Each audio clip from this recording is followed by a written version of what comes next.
Здравейте, приятели!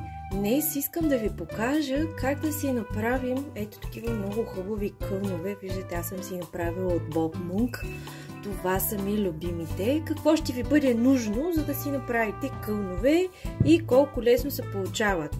Буркан, семена, марля и една ластичка. Стъпка номер 1. Стъпка номер 1. Накисваме от предната вечер.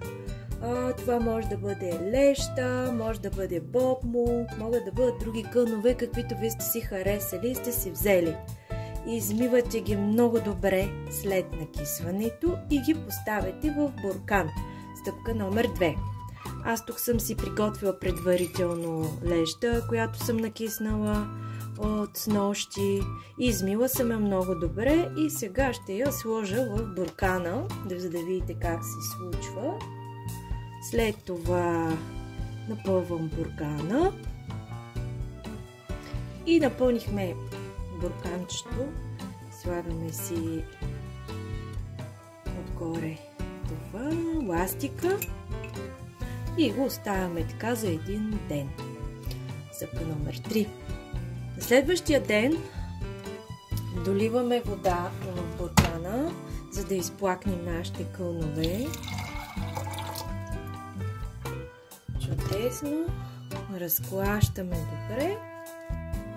Слагаме си, сега ще видите каква е употребата на ластика и на това. И в мивката си ги обръщаме. Абсолютно всичко много добре се изтича. Може да го оставите настрани, малко така да се подсети, обръщате го обратно и отново го оставяте за още един ден. И на третия ден, когато отново се ги изплакнете, ще видите, че те са започнали да образуват своите кълнове. Вижте ги, започнали са. Изчаквате още един ден, докато станат малко по-големи. След това, лично аз си ги прибирам, изплаквам ги много добре, изчаквам да изсъхнат и си ги прибирам в кутия, в хладилника, за да могат да се запазят за по-дълго време. И ето в тази кутийка, която херметически ми се затваря, сега ще ги изсипя, за да мога да си ги съхраня. Вижте колко са хубави. Какво правя с тях? Поръсвам си салата, слагам си ги в сандвич. Много обичам супа, която е с покълнал Bob Monk. Може би съвсем скоро очаквайте да ви приготвя и такава супа, да видите колко добре се получава.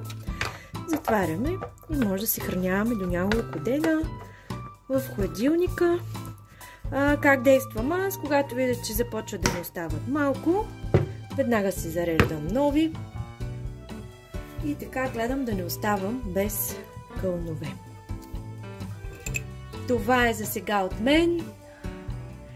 Оставете ми коментар, беше ли ви полезно това, за да продължа да правя още видеа.